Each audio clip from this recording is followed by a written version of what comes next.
Ryan, exhausted after a long surgery, collapsed onto the sofa in the staff room and immediately fell asleep. The case had been severe, a heart operation on a 3-month-old baby that none of his fellow surgeons dared to take on.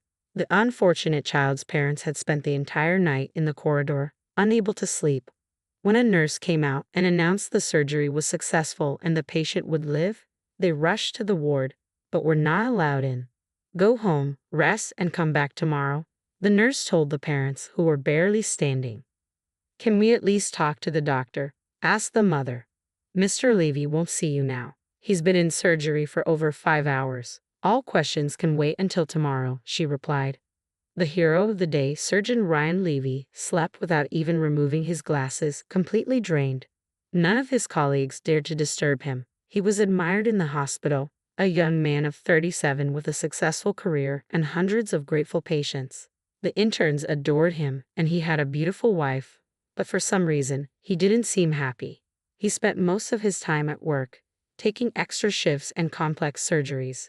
Even the group of interns originally assigned to him were meant to learn under another doctor who prioritized his family first.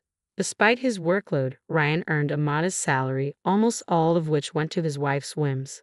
Pam, his wife, was a demanding woman with a strong personality.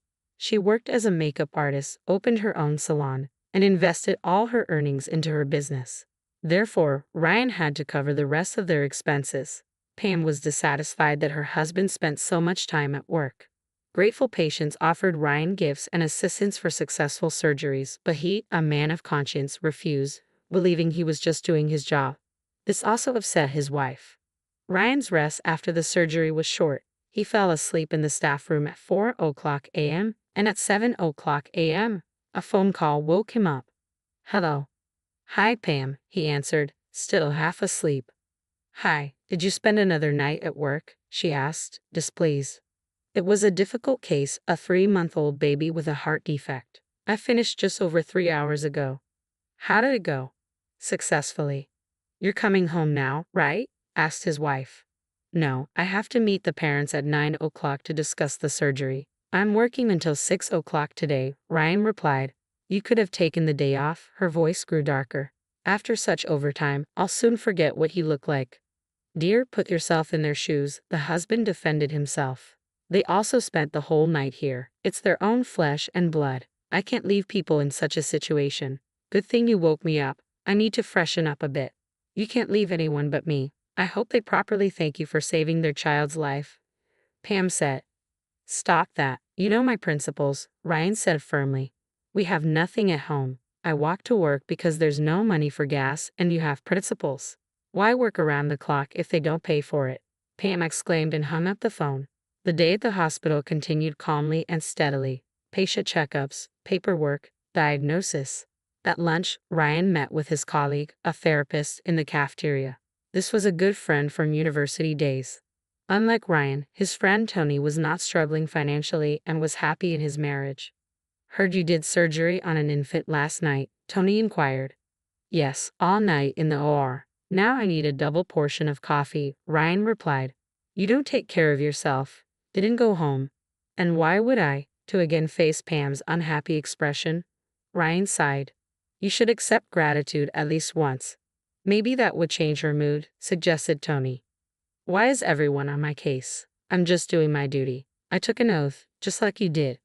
"I don't understand where you pick up this moralism," Ryan retorted. "I just want to live normally, eat good and healthy food, drive a decent car, and have a happy wife. I work no less than you, and Pam, I think, won't tolerate you much longer," Tony continued. "That doesn't upset me. We got married as students. We didn't even have money for pasta then, and yet we lived happily," Ryan replied. "And now, what? Do I need this? And another thing, money corrupts," he added. After work, Ryan walked home leisurely, knowing an offended wife awaited him, who, instead of support, would voice grievances and demands. It was 8:00 p.m. when Ryan entered his apartment. His wife was not there. "Where are you?" He decided to call her to find out why she was late. "I'm at Kata's. Won't be back soon. Sit and think about how I feel waiting for you from yet another extra shift," Pam replied smugly and hung up. Ryan was even glad his wife decided to stay at a friend's. He could rest peacefully, watch TV, and no one would stand over him, listing demands and grievances. Pam came home early in the morning, just as Ryan was preparing for work. He hadn't felt so calm and rested in a long time. When his wife entered, the atmosphere immediately turned tense. "You know," Pam began evenly, "I lied to you yesterday." "Really? And what was your lie?" Ryan asked curiously, not expecting the information his wife would reveal next. "I wasn't at Kata's. I spent the night with another man," she added. Ryan looked at his wife disapprovingly, his jaws tense, but he restrained himself. As a representative of an intellectual profession, he always maintained composure and mastered self-control. Inside, however, a storm of emotions raged. "So," said Ryan, "and perhaps you have something else to tell me." "Of course I do," Pam immediately responded. "You're a very good person, but as a husband, you're inadequate. I can't remember when you last paid attention to me. You don't give compliments, you don't give gifts, and you're hardly ever home. But I want to live in love and peace, spend weekends together." "So far, all your complaints are fair," Ryan agreed. "I'll continue. Don't interrupt," Pam requested.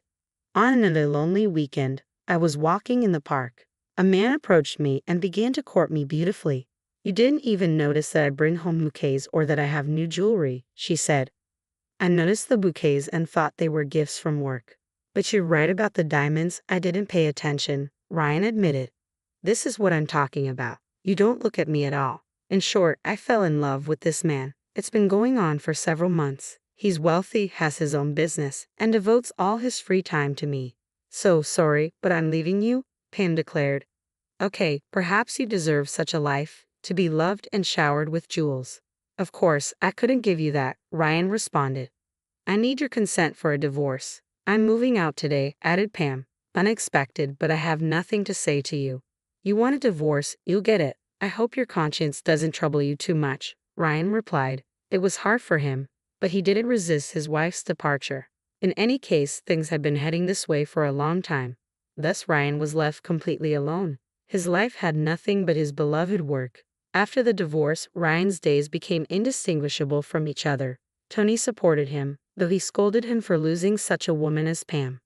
"Aren't you going to try to win her back?" Tony asked his friend. "What's the point? She's been having an affair for months. What can I offer her against that man's beautiful courtship? Let her go her own way," Ryan replied indifferently.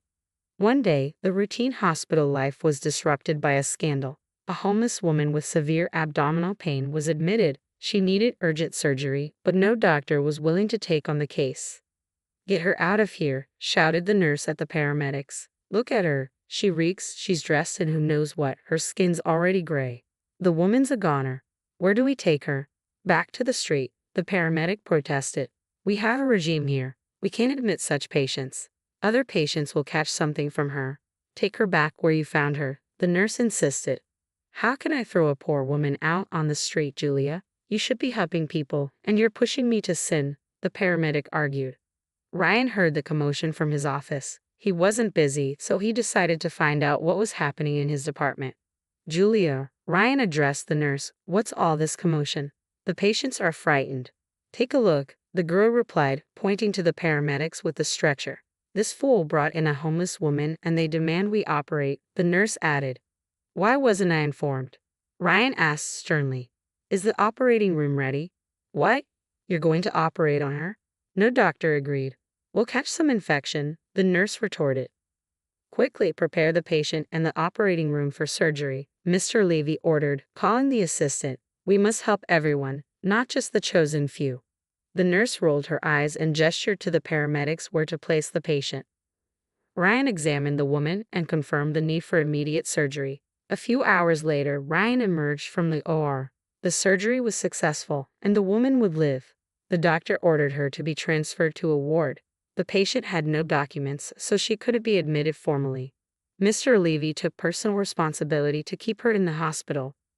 When the woman regained consciousness, Ryan immediately went to see her. "Hello, my name is Mr. Levy," he introduced himself. "I'm your attending physician," the doctor introduced himself. "I operated on you yesterday." "Good morning," the patient replied. "My name is Morden. I don't know how I can express my gratitude to you." "No need, just rest and recover," That's all you can do for now. I need your documents to admit you to the hospital, Ryan said.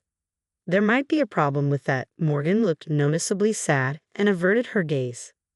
Don't you have friends or relatives who can bring them? Ryan asked, trying to speak delicately.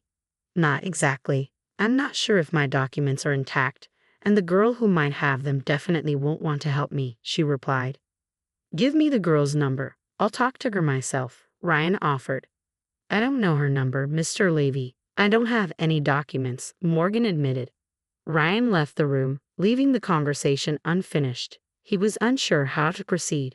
He couldn't keep a patient without documents in the department, but he felt Morgan needed help. She looked unkempt, clearly having lived on the streets for a long time, but her speech and manners indicated she was once a respectable woman. Likely some misfortune had befallen her, leading her to the streets. Lunchtime came, and Ryan, as usual, went down to the cafeteria where his loyal friend Tony was waiting. What's with this homeless woman? Tony inquired.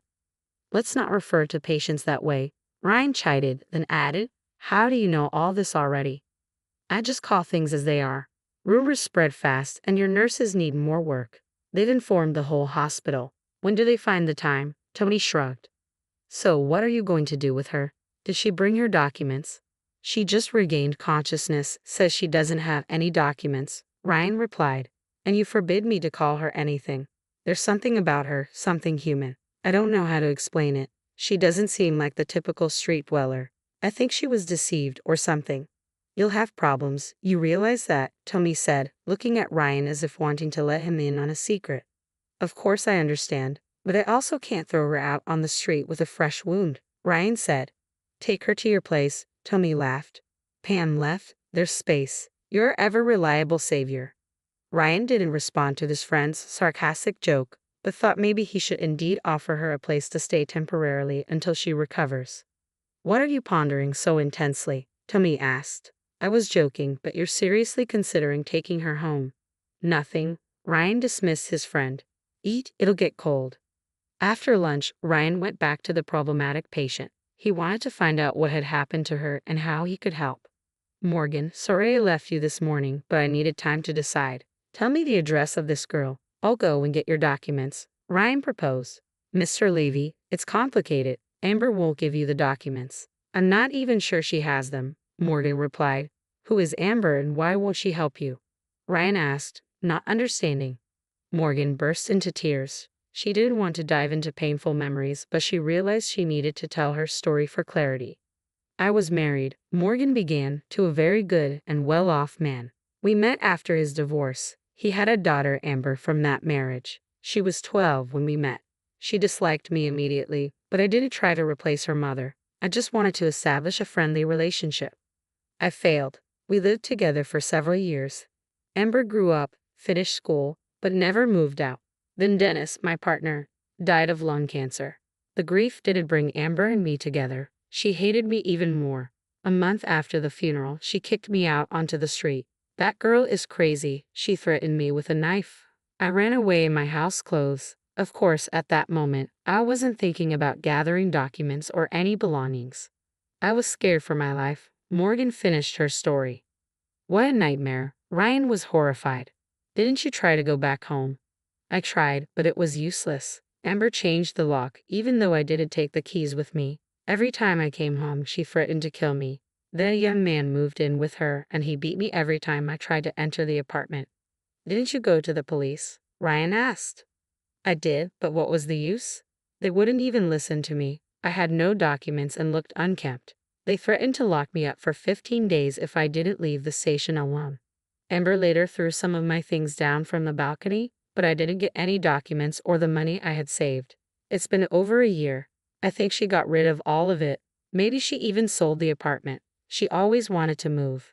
But how is that possible? I don't understand, Ryan asked. I didn't understand either and never will. I really had no claim to the apartment, but Amber could have just told me that. I would have moved out, Morgan explained. And you have no relatives who could shelter you? Ryan inquired. No. My parents died a long time ago. I sold their house to help Dennis with his business. I lived with acquaintances at first. But then they moved away and didn't take me with them. I had to wander the streets. A few months ago, I started feeling unwell. I didn't go to the hospital. I had no documents or money. That's how I ended up here, said Morgan. Mr. Levy pondered. Sending Morgan back to the street now meant condemning her to certain death. As a doctor and a decent man, he couldn't allow that. He looked into the eyes of this unfortunate woman and saw in them utter despair, fear, and hopelessness. I'll keep you in the hospital for another 2 days. We can't keep patients without documents for more than 3 days. Think during this time who can help you, he said and left the room. Ryan stayed on duty at the hospital that day. During his shift, he was with Nurse Diana, who was already aware of the homeless patient's story. To pass the long night shift, she decided to ask the doctor in detail about this woman. What are we going to do with Morgan? Are you keeping her? Diana asked.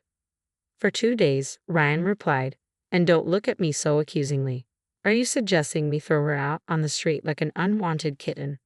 No, of course not. I'm just curious, what next? Diana asked. That's no longer our concern, but at least her stitches will heal. Ryan replied. You think that's help? I think you're doing worse than if you refused her immediately. Diana said. I don't follow your point. Ryan was surprised by the nurse's words. You saved her, gave her hope, but she knows that in 2 days she'll be back on the street. Here she's fed and cared for. What's it like to end up in a basement after that? Plus, she knows she doesn't belong here, Diana explained. If you and Julia hadn't pointed out the last fact, she wouldn't feel that way, Ryan replied disapprovingly. Indeed, the nurses treated Morgan differently than other patients. Their behavior showed that she was an outsider.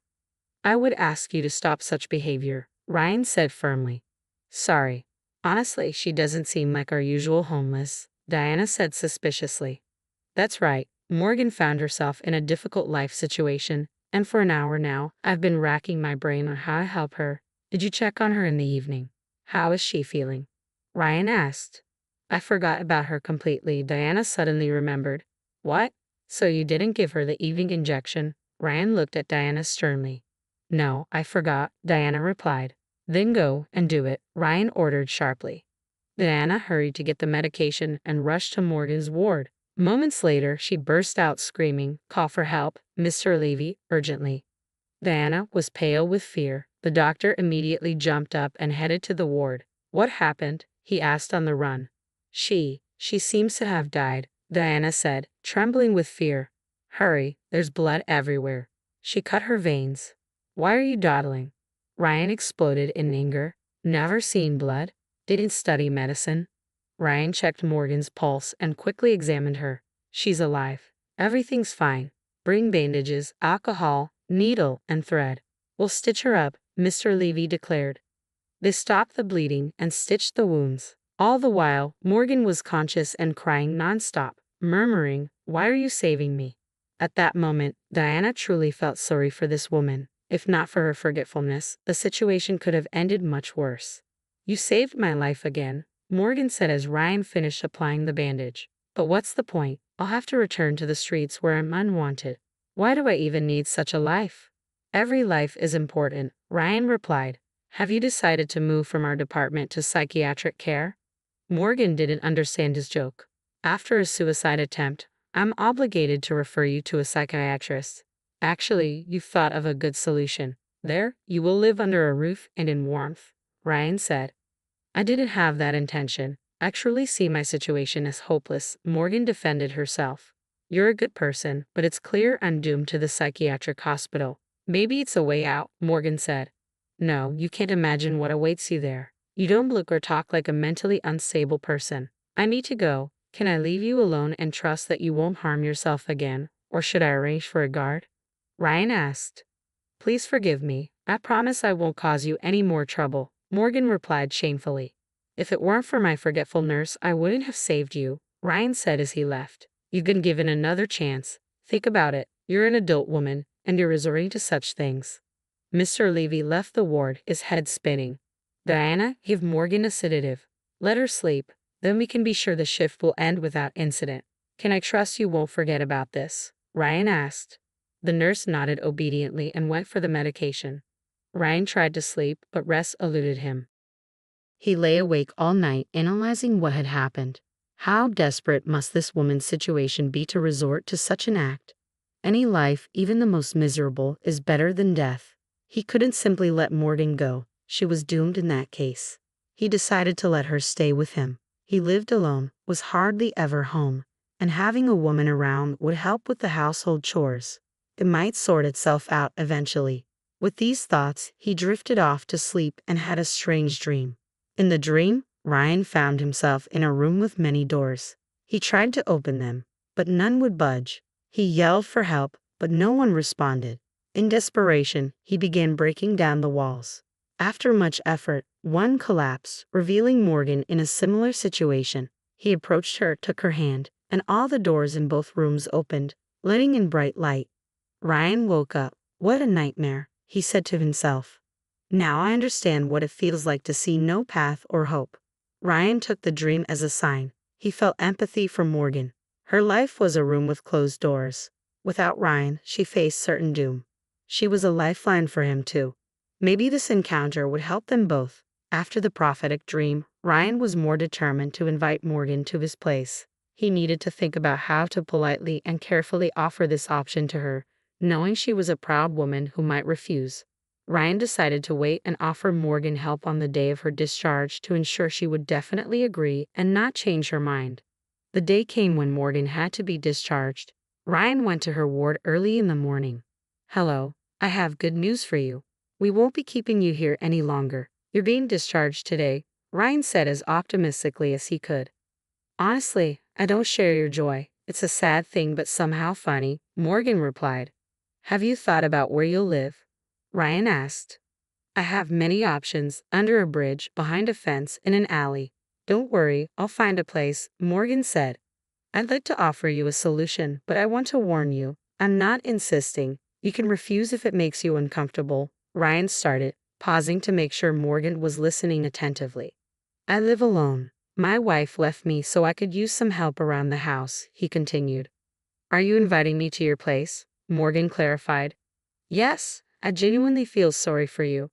I don't want a repeat of the self-harm incident. Besides, you look and speak like an educated woman. I trust you and really want to help. I spend most of my time at work, so we'll hardly see each other," Ryan explained. "Aren't you worried about what other people will think?" the patient asked. "Firstly, there's a big age difference between us," Ryan started. Morgan was already over 50. "Secondly, we won't tell anyone about it. Thirdly, who cares? Well, what do you say? Should I get another sleeping set from the attic for you?" Ryan asked. "Of course I can't refuse. You know I have nowhere to go. I'm immensely grateful to you. I promise I won't bother you for long," Morgan replied. "We'll talk about that later. You can stay as long as you need. I'll finish the paperwork now, and then we'll go home." Ryan concluded the conversation and left the ward. After lunch, Ryan told his colleagues he urgently needed to go home, lied about a flood from the neighbors, and left with Morgan for his apartment. Morgan felt very awkward, which was noticeable, so Ryan tried to show with his behavior that the presence of his guests didn't bother him. "I know the hospital food is mediocre, so how about something homemade?" Ryan said, helping Morgan settle in. "Let's order something," Morgan suggested. "Why?" Ryan asked. "If you have potatoes and some meat in the fridge, I'll cook lunch. It'll be ready in half an hour," Morgan offered, wanting to repay Ryan's kindness. From the pizza boxes and takeaway bags piled in the kitchen, it was clear that the doctor hadn't eaten home-cooked food in a long time. "Not sure about the meat, but there are definitely sausages," Ryan replied cheerfully. That's how they lived. Ryan spent his days in the hospital saving lives, and Morgan took care of the household of the lonely doctor. She quickly recuperated, cleaned the apartment, shopped for groceries with the modest amount Ryan gave her, and laundered all the clothes. None of the doctor's friends knew he had taken in a homeless patient, not even Tony. The neighbors thought a distant relative had come to stay with him. One day, a neighbor asked Ryan about it, and he affirmed it to avoid further questions. 2 months passed since Morgan moved in with Ryan. One day, his ex-wife called, surprising him as he hadn't expected to speak to her again. "Hello," Ryan politely replied to his ex-wife's call. "Miss me?" he asked. "Hi. Oh, how could I not?" Pam laughed. "Are you home?" she asked. "No, I'm at work," Ryan replied. Of course, Pam sighed heavily. "When will you be home?" "In a couple of weeks," she asked jokingly. "Stop joking. You should have been nagging another man by now," Ryan replied sarcastically. All right, when can I catch you at home? I need to pick up my passport. I forgot to take it, Pam said. I'm on night duty today, so only tomorrow, Ryan replied. I need it today. Maybe I can come over, get the keys, and then return them to you, Pam suggested. No, I'm about to go into surgery. Don't know how long I'll be there, and anyway, why should you travel all this way? There's someone living at my place. She'll let you in, Ryan replied. Ooh, Ryan, have you found yourself a new life companion? Pam's mood brightened. No, it's a distant aunt who came to visit. He brushed it off. Her name is Morgan. You knock, she'll let you in. I'll call her now to let her know, Ryan added. I don't remember you having such relatives. Pam was surprised. Do you need the passport today, or will you wait for me until tomorrow? Ryan began to get annoyed. All right. Tell her I'll come in an hour, Pam conceded. Ryan informed Morgan about his ex-wife's visit and continued working. Tony overheard his friend's conversation and became curious about this relative living with him. He had noticed Ryan behaving somewhat secretively lately. He had changed. Sometimes Ryan skipped lunch, bringing food in containers. This was very unlike him, as even when married, Ryan never ate homemade food for lunch. Maybe you'll tell me about this relative who's moved in with you, Tony decided to probe for the truth. Just a second cousin from the countryside, Ryan tried to deflect. Don't lie, relatives visiting is such an event that can't be kept quiet. I doubt an aunt would be packing containers and ironing shirts for you, and no one can endure guests for so long. You've been looking well-groomed lately, Tony insisted. Ryan didn't want to discuss it, but he knew Tony wouldn't let it go.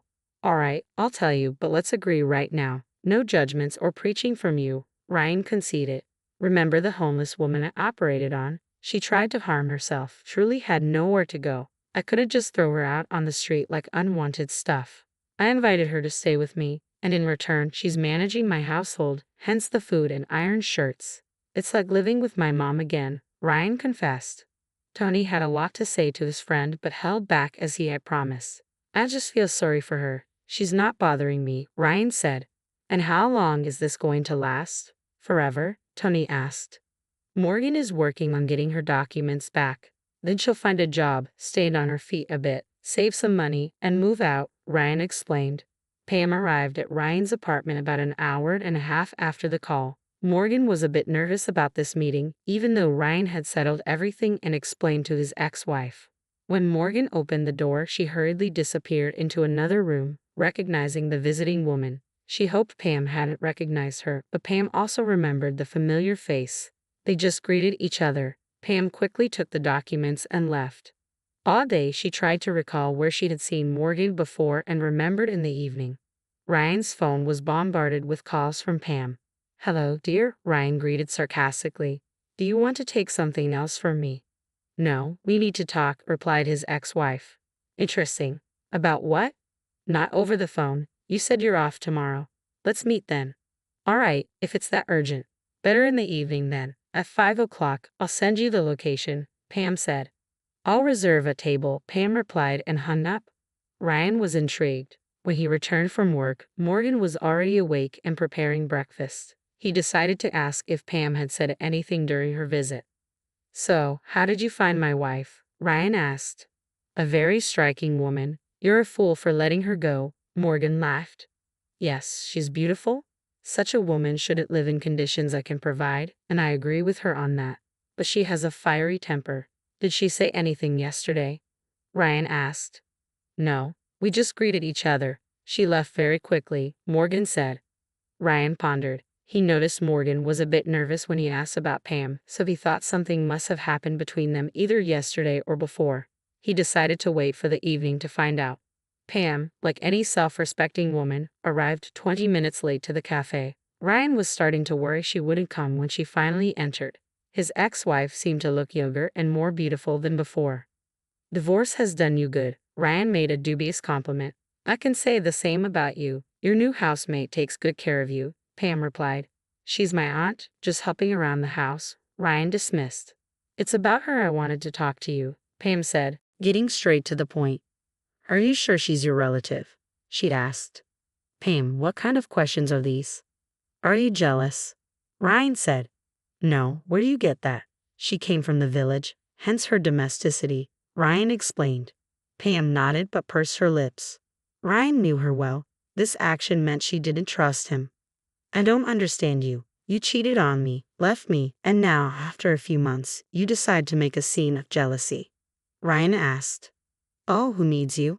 I'm not jealous. I'm trying to understand something, Pam replied. Like what, for example? Ryan asked. Why are you lying? Lying to me, or were you lying before? Or is Morgan lying to you? I just can't understand that, Pam said.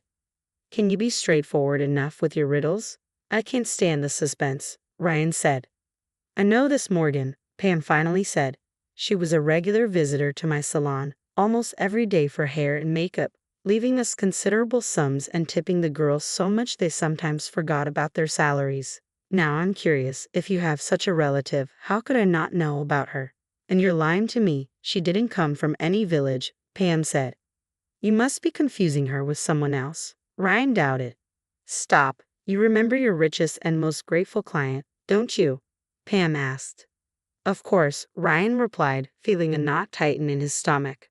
I've only seen watches like his in pictures, Ryan agreed. Now imagine he comes to you several times a week. Would you confuse him with someone else? Pam asked. You're saying Morgan was a very wealthy lady? Ryan asked.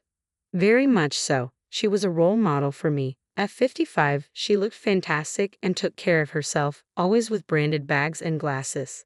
Seeing her yesterday in the state she's in now, I couldn't believe my eyes, Pam explained. She had a tragedy in life. I basically picked her up from the street, Ryan shared. Sad. We thought she had gone somewhere since she hadn't visited us for a long time. But how is that possible? Why did she end up on the street? Please tell me, otherwise, I'll go crazy, Pam pleaded.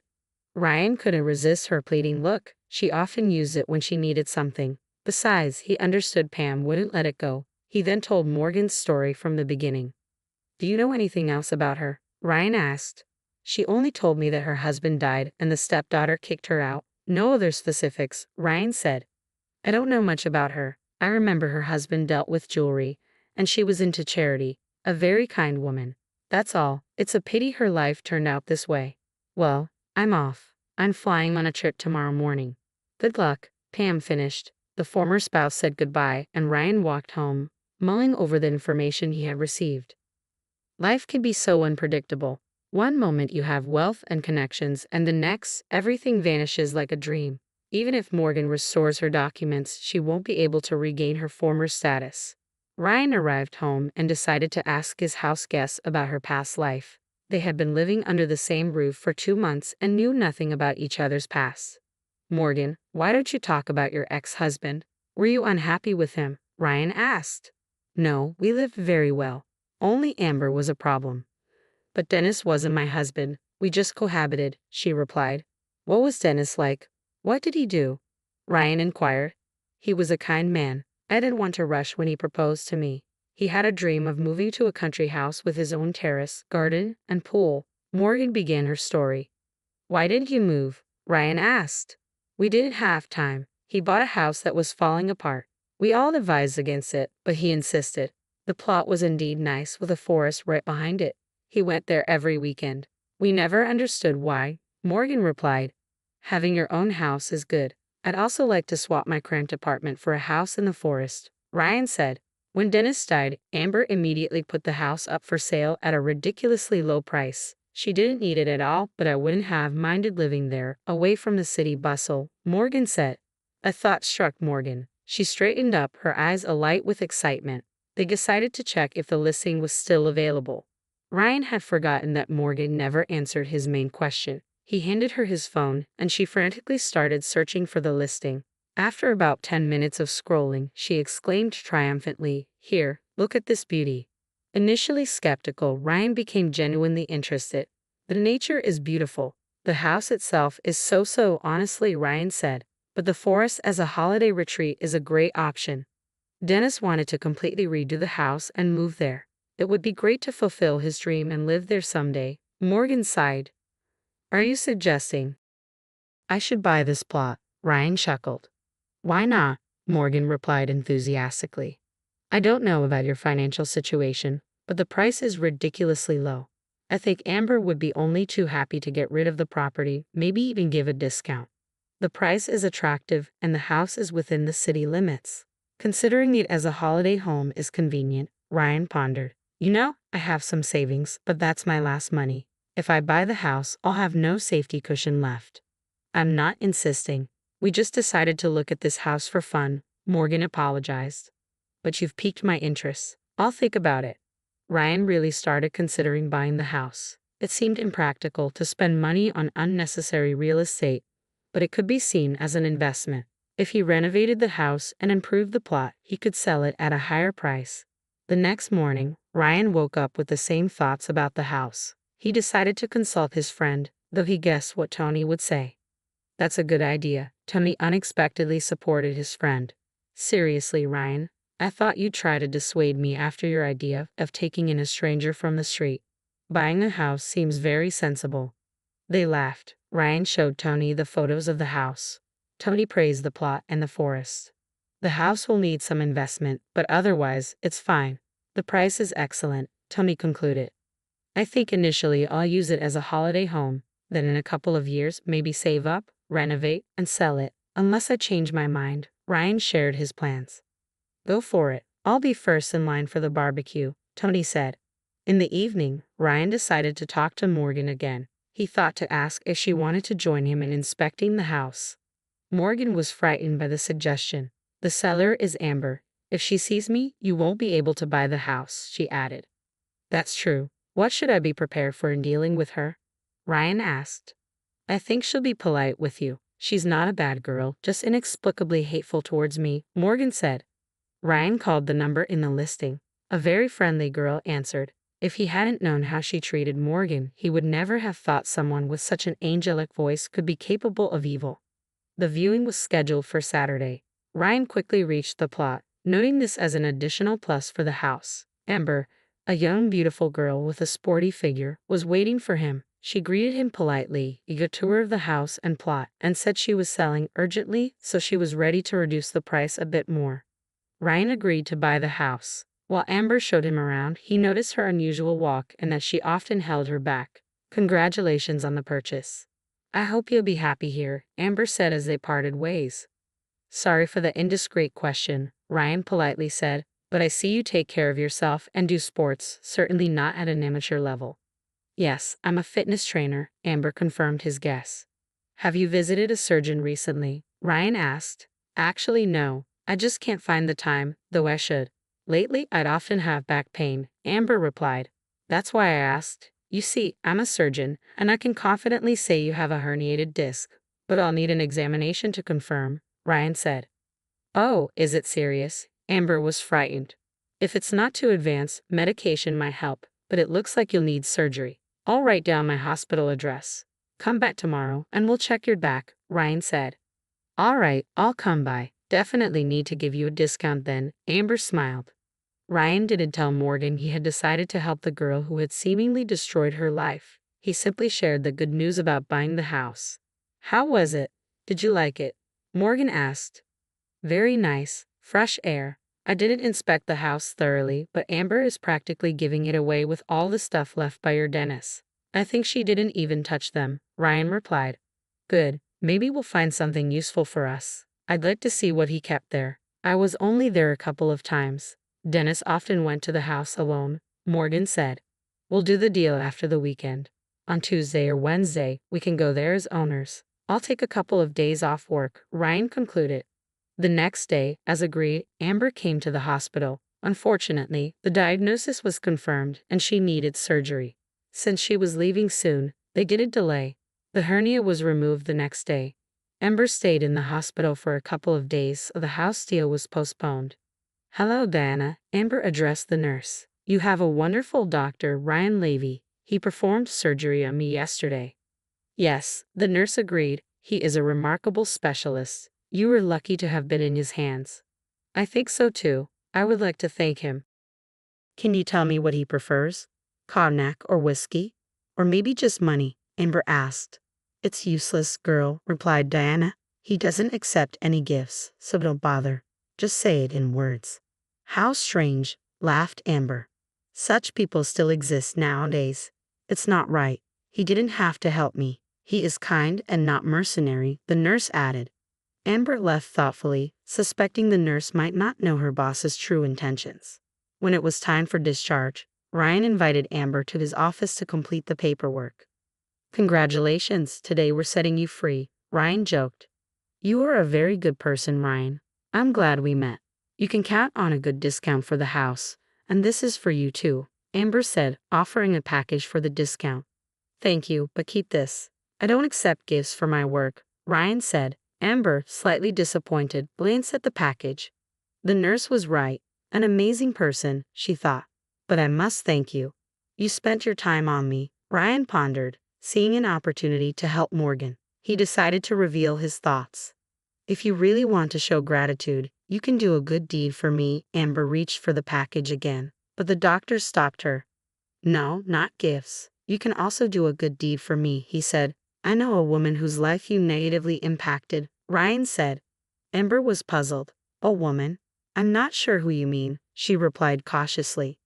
A few months ago, I operated on a homeless woman without documents. She told me about you, Ryan explained. Amber realized who he was talking about, her cheeks flushing with shame. That reaction gives me hope, Ryan thought aloud. You might know who I mean. I have a guess, Amber replied, her voice trembling. I won't judge your actions, but you can help Morgan, whom you indirectly harmed. Amber tried to justify herself but couldn't. Ryan reassured her, what's done is done, but if her documents are intact, could you return them? If you don't want to meet her, bring the documents tomorrow when we sign the sales contract. Can you find them by then? Let me do that, Amber agreed, visibly relieved. After giving Amber post-surgery instructions, she quickly left his office. Ryan marveled at how such a delicate person could harm Morgan. On the day of the document signing, Ryan went alone. Morgan, not wanting to see Amber, stayed home, preparing for a celebratory barbecue in their new garden. Ryan kept Morgan's surprise a secret. The deal went smoothly, and Morgan's documents were retrieved. Ryan returned and started preparing for the evening. When Morgan saw her late husband's house, she was moved to tears. It feels like Dennis's spirit is here, she shared emotionally. I'd rather not live in a house with spirits, Ryan joked. Morgan laughed. Not in that sense, of course. I understand. Ryan replied, presenting her with the documents from a familiar acquaintance. I think you'll like it. Morgan was surprised. Maybe I don't want it. I thought they were long lost. How can I thank you? Morgan hugged Ryan tearfully, grateful. Find the barbecue equipment in the shed, Amber said. They should be there. I need to find some clothes for the evening, Ryan said. After a warm embrace, Morgan put the documents in her bag and went to search for the barbecue tools. Ryan explored the house, finding kitchenware but no clothes and a mysterious hook in the bedroom ceiling. Pulling it, a ladder dropped down, revealing a secret attic. He climbed up, finding a spacious but unremarkable attic except for a chest near the far wall without a lock. He decided to bring it downstairs for examination. Unable to open it, they noticed a combination lock. Let's try some dates, Ryan suggested. They tried Dennis's birthday, Amber's and Morgan's, but nothing worked. Let's leave it for now. The coals are ready, Morgan said disappointedly. They went to the garden, enjoying a peaceful barbecue under the pine trees. It's nice here, Ryan concluded. Yes, Dennis dreamed of watching falling stars here, making wishes free from worries, Morgan said, teary-eyed. Was he a romantic? Ryan asked, then had a sudden realization. If Dennis was such a romantic and loved you so much. He rushed into the house and returned with the chest in his hands. We already tried my birthday. It didn't work, Morgan said indifferently. It's too obvious. Tell me the date you met him, Ryan quickly said. Morgan named the date, not expecting success, but the lock mechanisms clicked one after the other, and the lock opened. Ryan lifted the lid, his eyes widening, and then quickly closed it again. Morgan, he turned to the surprised woman. Did you ever tell me what Dennis did? He was a jeweler. He made and sold jewelry, sometimes bought it, Morgan replied. What's in there? Don't keep me in suspense. Congratulations, it seems this is your inheritance, Ryan said, turning the chest and lifting the lid. Morgan gasped and covered her face when she saw the contents. It was filled with diamonds, rings, necklaces, and other jewels, sparkling beautifully in the setting sun. Wow, Morgan exclaimed. I knew he was saving for retirement. Dennis always said we'd live comfortably in our old age, but I thought he had a safe somewhere in the apartment, and Amber had already emptied it. As you can see, your Dennis was very thoughtful, Ryan replied. I wonder how much this is all worth. We should hide it quickly. Someone might see. For such wealth, one could be killed, Morgan fretted.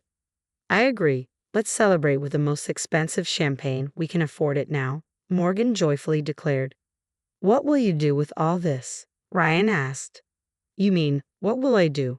This gold is yours by right, Morgan responded. How so? You convinced me to buy the house, and your man saved these jewels. I don't think I have a right to this find, Ryan said. Stop it. Let this be my gratitude to you, and don't dare refuse. I know your principles, but this is not the time. You twice saved my life, returned the documents, bought this house with your money, Morgan insisted. If I had known this house would pay off so quickly, I wouldn't have bargained then, Ryan laughed. Ryan stored the jewels in a bank safe, deciding it was safer. Morgan got a job at a beauty salon, having previously been a hairdresser. Every weekend, Morgan and Ryan visited their house. One day, Ryan realized he was increasingly reluctant to return to his apartment. Morgan, he said one evening on the terrace, why don't we demolish this wreck and build a huge house here?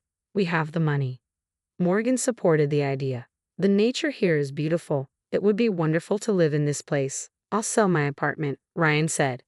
I also wanted to talk about moving. You've done a lot for me. I think it's time to go our separate ways. I've saved some money, found some rental options. I think it's time for me to move out, Morgan said.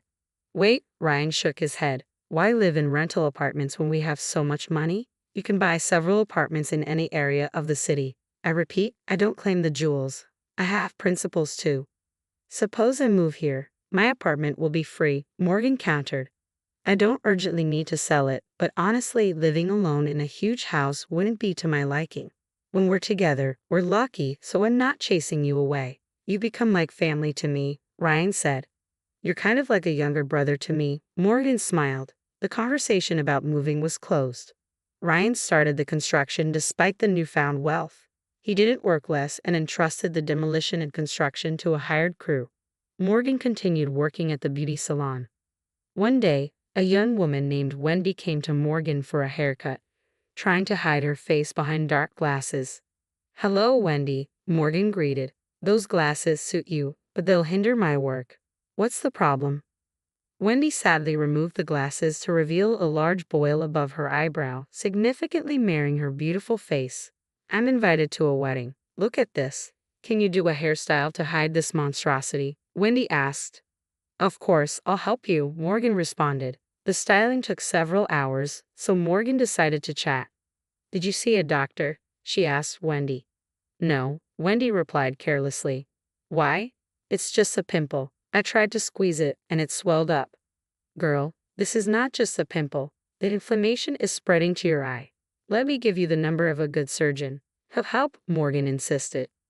Do you think I should go to the hospital? Wendy asked. I insist. My surgeon is a good friend. He saved my life twice. What you have on your face looks very serious.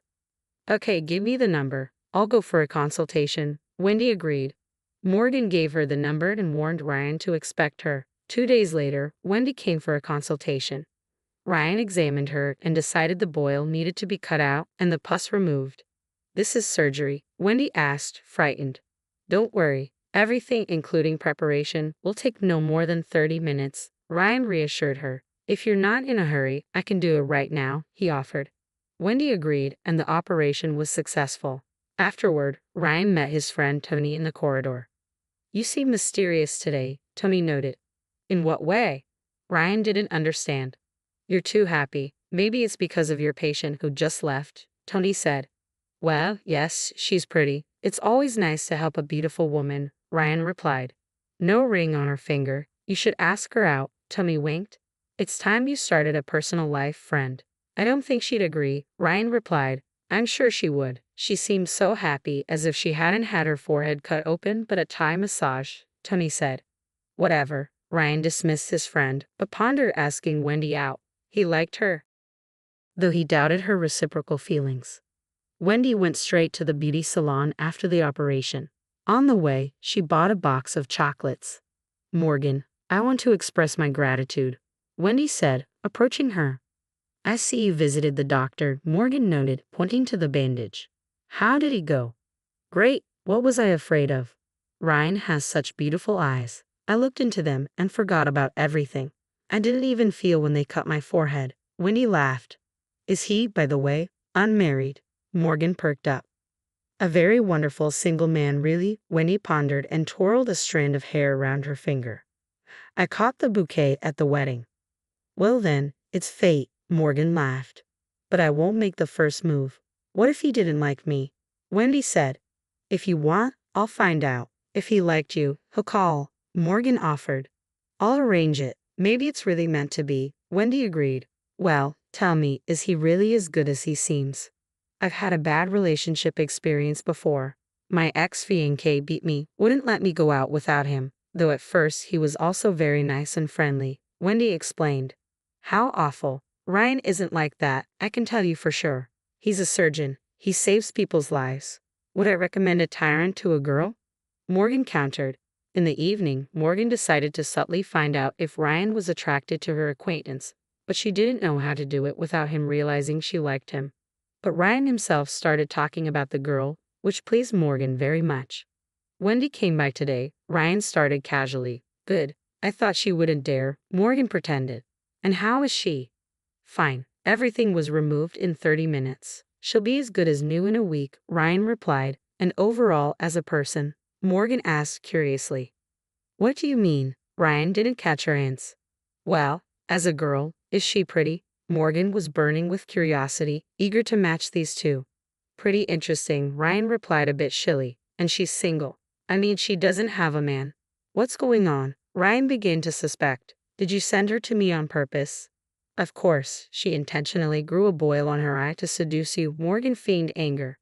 I just met her a few days ago, saw she was in trouble, and offered help, all in your best traditions. Don't be angry, it's just strange to me. Ryan reassured her. Do you think she would go on a date with me? How should I know?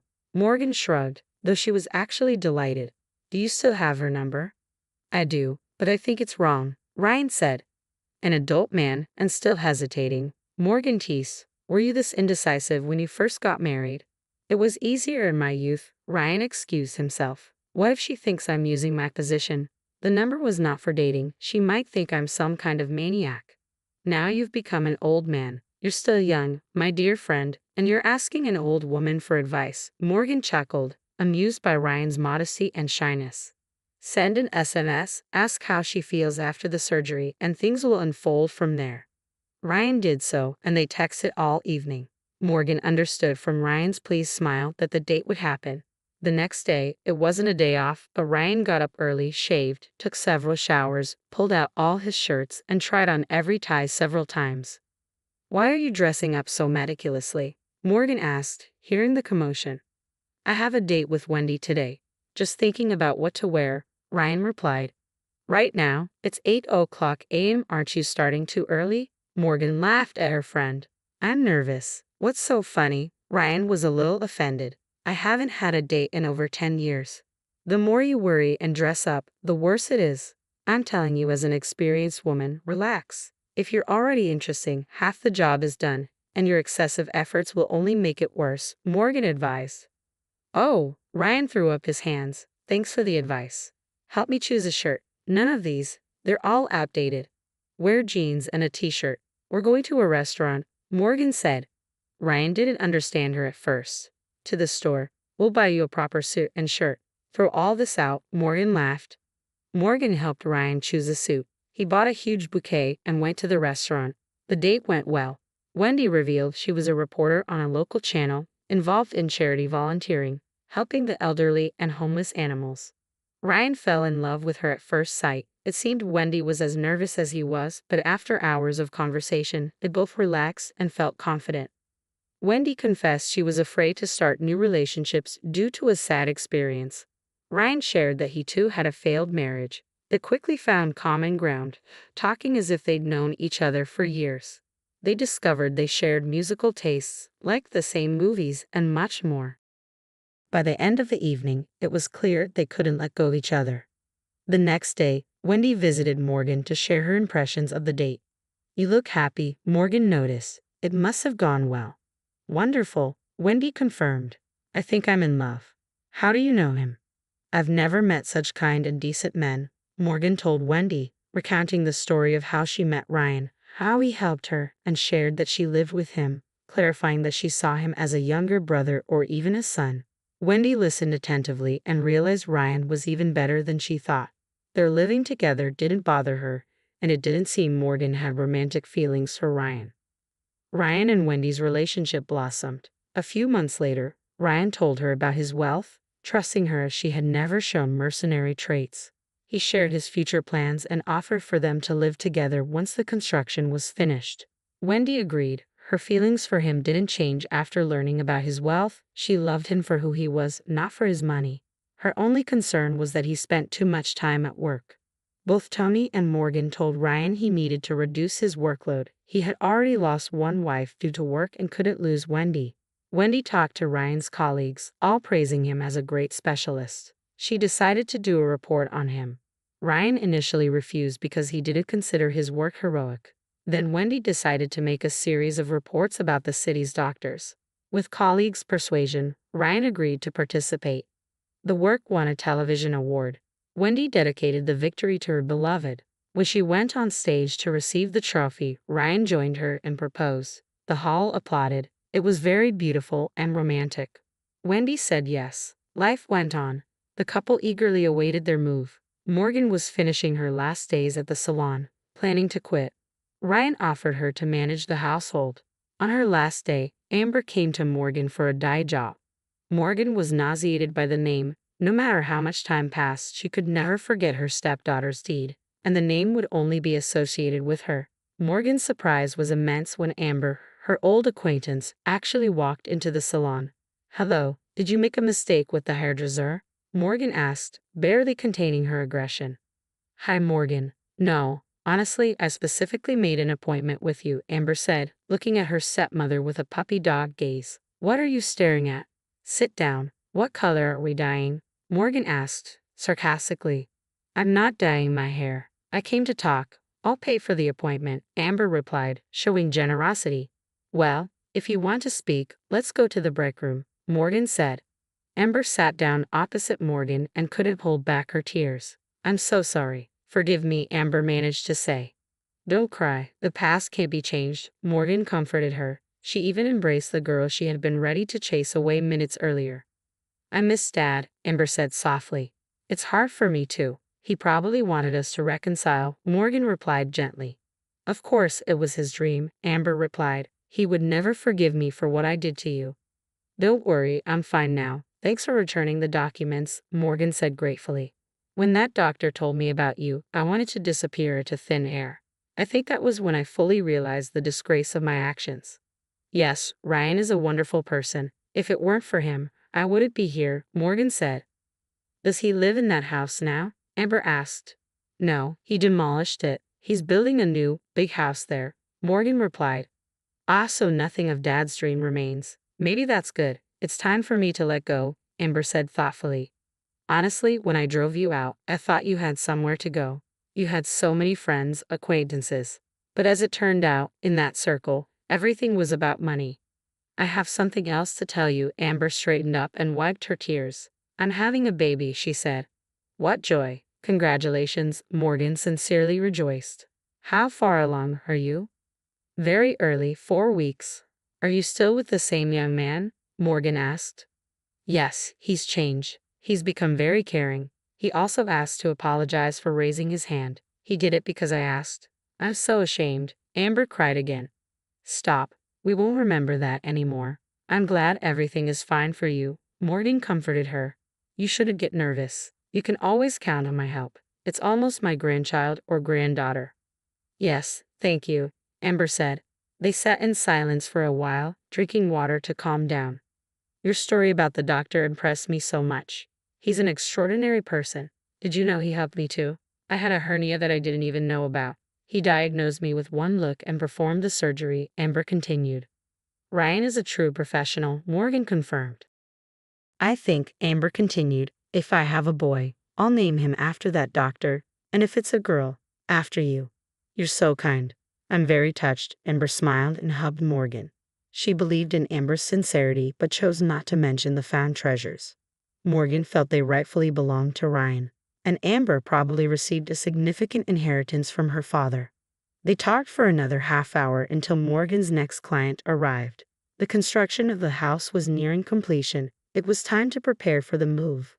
Wendy suggested investing not only in real estate but also in business. She convinced Tony, who she met during the reported shooting, to present Ryan with the idea of opening a private clinic. He happily agreed. "Ryan, it's time to grow and develop," Tony told his friend. "You've done a lot in public medicine, saved hundreds of lives. It's time to think about yourself." "I've thought about it. I have a wonderful fiancé, good friends, and soon we'll move into the big house I built." "What else do I need?" Ryan asked. "Brains, my friend, that's what you lack," Tony joked. "You think everything is simple. Wendy is happy now, but in a couple of years it might be the same as with Pam. And if children come, you won't be able to support them on your modest salary. Plus, the huge house is more expensive to maintain. And yes, you have wealth, but if you just spend it and not invest it, it'll run out." "You're always right," Ryan agreed. "And what do you suggest?" "Take bribes." "Why are you so naive?" "You need to open your clinic," Tony suggested. "Do you think I can?" Ryan asked. "Why not? You have management experience. If you survived as the head of a department in our hospital, you'll definitely manage a private one. Hire someone for paperwork. The townspeople know you from TV. Additional advertising. Clients will queue up," Tony explained. "Will you join me as a therapist?" Ryan joked, knowing the answer.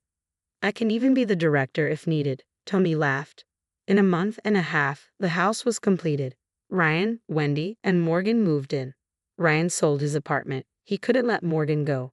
She helped with the household. Soon, Wendy became pregnant, and Morgan played the role of a nanny. Tony and Ryan opened their private clinic, and their affairs flourished. During a family dinner with Tony and his wife present, Ryan spoke up. "I want to say," he began, "that I've never been so happy. I'm surrounded by friends, a beloved woman, soon I'll be a father, something I never thought possible. All thanks to one person, Morgan. You've thanked me many times for saving your life, but I think you saved me. If that patient hadn't come to me that evening, I probably would have ended up a drunkard or died of boredom and loneliness. You've thanked me many times, but it's me who should be thanking you. So accept my gratitude and appreciation. Thank you for being with us." Morgan couldn't hold back her tears at such kind words. Wendy clasped her hands to her chest in delight. Everyone was happy at the moment, forgetting the sad events of their past. Ahead were new victories and discoveries.